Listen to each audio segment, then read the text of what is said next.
All right, first off, gotta say thank you for all the love on my most recent video. Obviously, this is going to be very different from that, but I think you'll love this content. I'm making a couple of these travel series, so if you want to check out the full playlist, go there. But just for some brief context, because this video was actually filmed almost a year and a half ago because things happened, but this is the final part of a 3-part series where I traveled Germany just to play the top 5 disc golf courses, and this final part is crazy. There's been some insane moments that I still think about to this day, so I think you'll really enjoy this, and thank you so much for the 7,000 subscribers. Really does mean the world to me.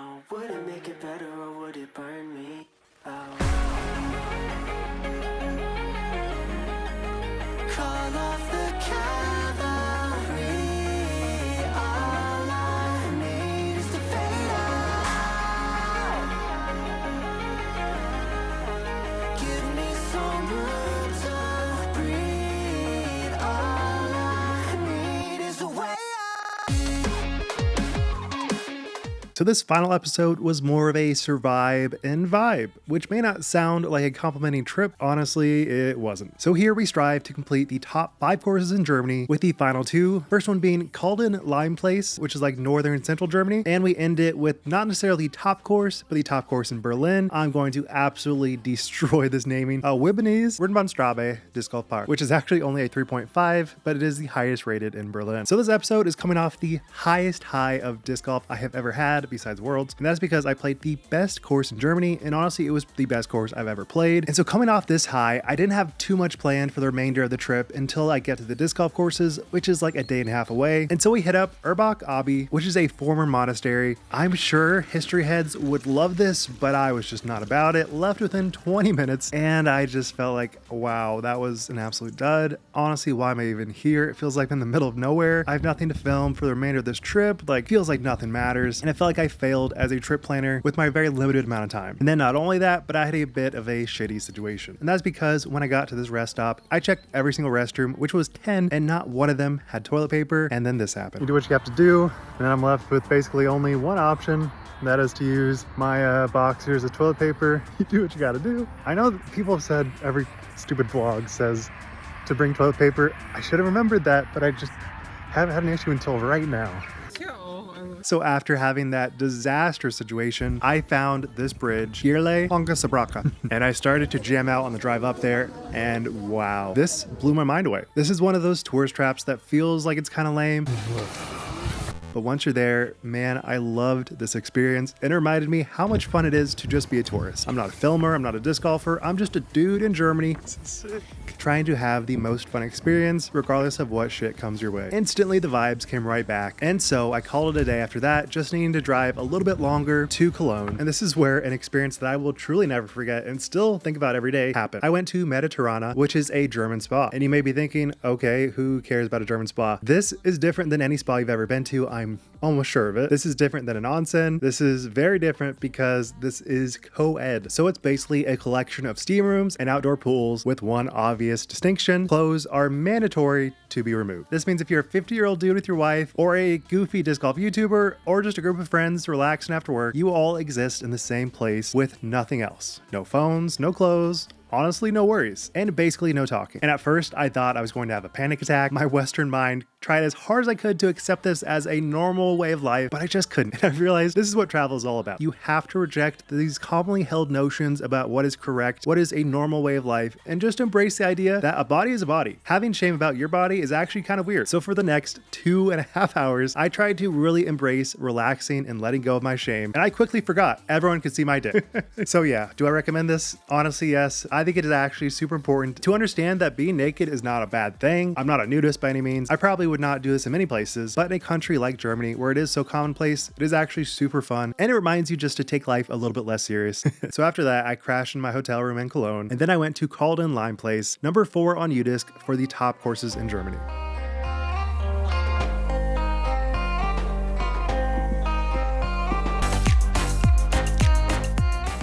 All right, what's up? Today we're going to be playing one of the top rated courses in Germany, Calden Lime Place. Doesn't really sound that exciting, but it is currently the 4th highest rated course in all of Germany. It looks like something that Simon would destroy, and this is going to be my wrap up for my whole trip in Germany. So hopefully we can get under par. And of course it wouldn't be a true round in Germany if it wasn't raining. Oh, Not quite. But I believe this course is heavily wooded, so accuracy is gonna be very important. All right, down and to the left. Oh, so slippery. There we go. All right, let's hit a real deal birdie. Sometimes it'd be like that. All right, hole 10. It's actually like a little mini version of New London. I wanna say hole 11, where it's like super hard trees in the middle right off the gap. You can go left side or right side. It's down there, maybe 300. Oh, I could feel it. I knew that was coming. It's a little short. All right, and even this isn't the easiest of bogey saves. There we go. My confidence was about to shatter, but we get the birdie, or bogey. So with that run over, kind of sucks, because this course certainly is not that hard. I'm just playing kind of mid right now. All right, you can tell how tired I look, but 240, have a Mando left of that middle tree, kind of tucked away to the right a bit, but shouldn't be too hard. Just gotta really trust it. Oh, there we go, get through. Circle's edge, maybe. Since I am in Germany, this is the time to do a Simon Lizotte putt. Through the trees. Oh, not terrible. There we go. And yeah, I can definitely say that this trip has been a lot less disc golf than I kind of wanted, but all in all, like, it's been so sick. Everyone's been so nice. I feel like I'm getting everywhere pretty easily, pretty quickly. Autobahn definitely helps in that. Yeah, I can fully understand why disc golf has not been like truly embraced in Germany, because like so many people don't even know what it is. There's lots of people walking around courses, which like I've seen back home, but there's definitely a lot less people playing the sport. Like I'm on one of the top courses, so no one's here. All right, hole 12, just gotta go down and then a little bit to the right. I think it's 250. Get through. Even my good shot's getting punished. Let's go a little bit higher speed. There we go. I think that should be parked. All right, finally made a good shot. Feels good.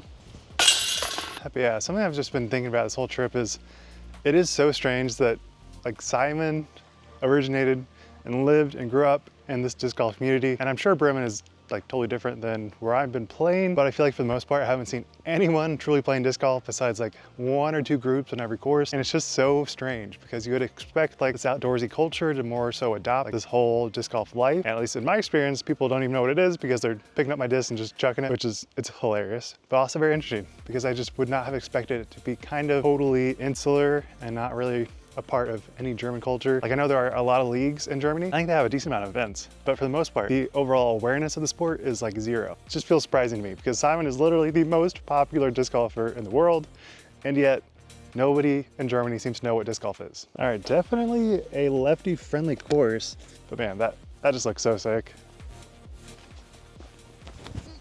I got up there, but definitely not right enough. All right, left with like a 40 footer. I can't say I make these too often, but now's the time. Gotta go down and to the right. Once again, probably 250.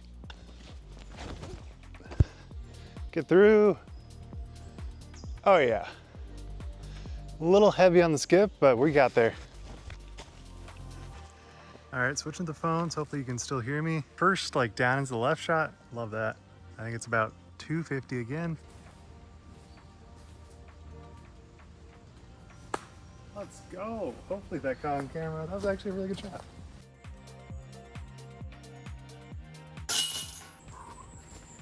Kobe the Destroyer.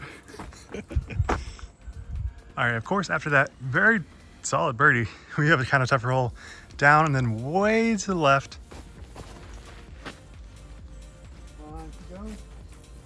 All right, I'm right there.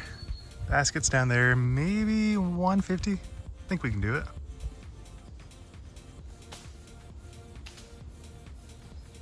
I've had so many occurrences where I gently brush some of these leaves and it feels like I'm getting instant poison ivy. So if you know what those leaves are, let me know.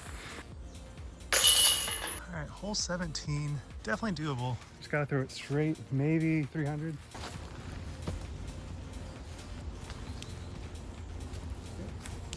Oh, very favorable skip. Always gotta get so excited about a shot and then I'm way short, but that's okay. Hole 18, got to go way left because of all these trees, and then hit it back right and have it come back a little bit, I think. Or you can shank it to the right and somehow get a little lucky. All right, let's luck my way into this birdie. Let's go. If I just focus, things seem to go a lot better. Of course it starts raining, but all right, it actually says dog leg right there, which I find hilarious. 350, down to the right. Forehand, don't fail me now, especially in this rain. Should be all right. Oh. All right, we got our first real deal par 4. Got a lot of headwind coming. Gotta hit it through these trees, and then it's down there, 174 meters. Yep, that worked.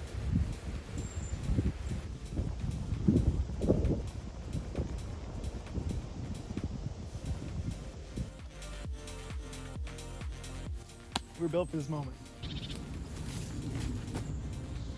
Oh, let's get down there. Probably 250. But man, this course seemingly has a way of doing the exact shot that you feel uncomfortable with again and again to be like, hey, did you hit it yet?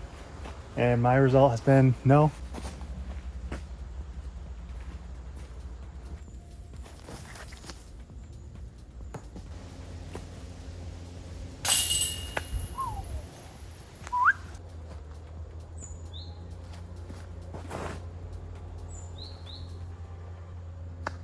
All right, let's try to actually hit this. Boom! Let's go. All right, last hole, pretty fitting that it's kind of scuffed a little bit. We got to get around that tree, go to the right, and then curve left.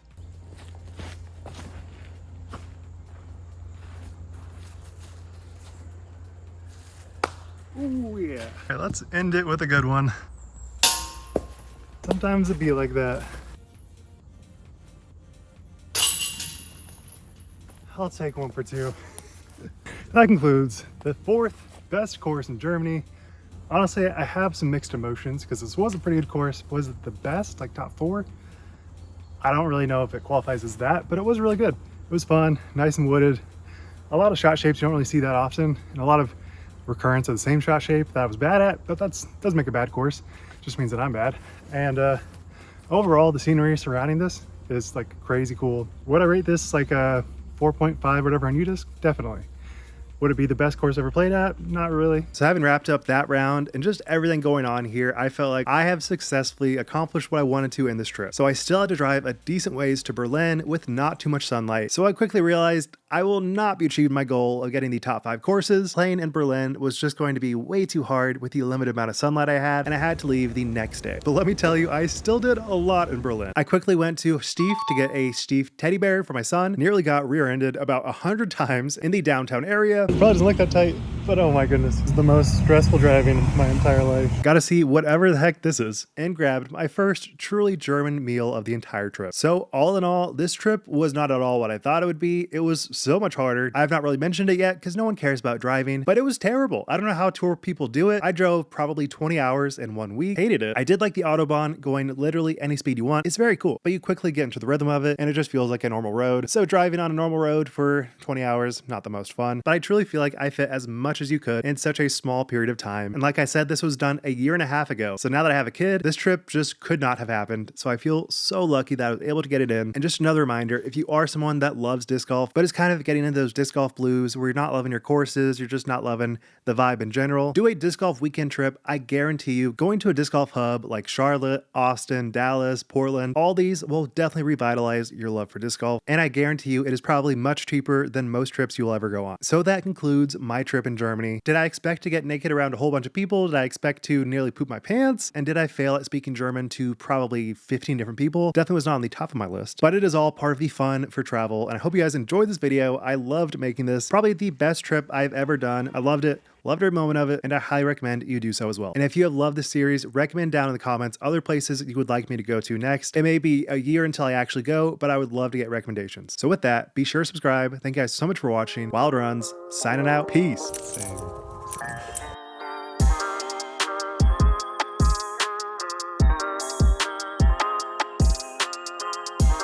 We'll die in 40 years. See you later.